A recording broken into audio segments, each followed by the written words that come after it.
Second day namin ngayon. Hot? Warm water muna. Punta ako dito sa pinakakusita nila. So, ayun guys, maaga pala guys ako dyan gumising para mag-prepare ng pagkain namin para sa almusal. So, ayun guys, nandito na kagad ako dito sa kusina. Handa ko guys yung aming almusalin dyan. Meron po kaming tuyo dyan, kamatis, itlog na pula. Tapos, yun, itlog, plan ko siya mag-scramble egg. Tapos, yun guys, yun yung aalmusalin namin ngayong morning. So, mag-prepare na guys ako dyan ng kakainin namin. So, andito, ito pala guys, tong upload na ito ay late upload po ito nung nasa Puerto po kami. Baka magtaka po kayo, parang nasa bahay lang. So, ayun guys, ang nakuha po namin dyan ay yung merong, yung pwede kang mangusina ba? Yung pwede kang magluto kung gusto mo magtipid. Kasi nga, syempre may kamahalan din guys kung bibili ka ng pagkain or kakain ka sa mga restaurant. So yun guys, kung gusto mo makatipid guys, magluto ka na lang sarili mo. At least mas madami pa yung maluluto mo. Kung may sobra man, mas okay siya kasi nga mayroon pang kakainin yung mga magugutom. So yun guys. So nagpe-prepare na pala guys ako dyan ng itlog. O ang una ko guys lulutuin dyan ay scramble egg. So yun guys ang aasikasuhin ko. Sila ni guys mamaya pupunta na yun dito. Baka nagbibihis lang.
Kaya ay bag hindi na ako makatulog.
Yung ating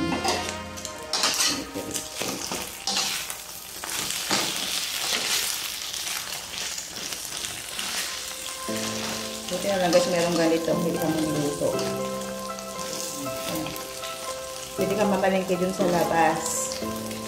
Ayan. May mga pagkain naman dyan guys. Yung sa mga restaurant, meron naman kaso Bukod sa mahal siya, hindi mo din magugustuhan yung ibang pagkain. Pwede naman kami kumain.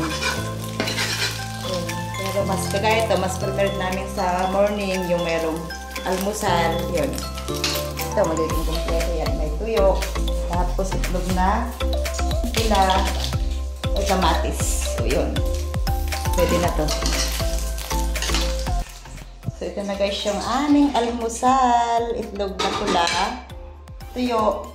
Tapos ito may leftover pala kaming adobong manok. Tapos yan, yung scrambled egg nilaga na itlog. Tapos ito may dessert kaming. Anong tawag dito nan? Nakakanin. Karyoka. Ito guys yung parang malagkit siya. Naluto doon sa gata na may asukal. Sarap yan. So yan guys. Mamaya kakain ko na. Nililinis lang namin guys yung kusina dito kasi kailangan, syempre ginamit, kailangan malinis bago tayo umalis. Tapos yun, para makagara naman tayo dun sa dagat. Hindi yung all the time naman, dito kami sa kusina, para kaming nasa bahay pa rin. Luto, ganon, linis, yun.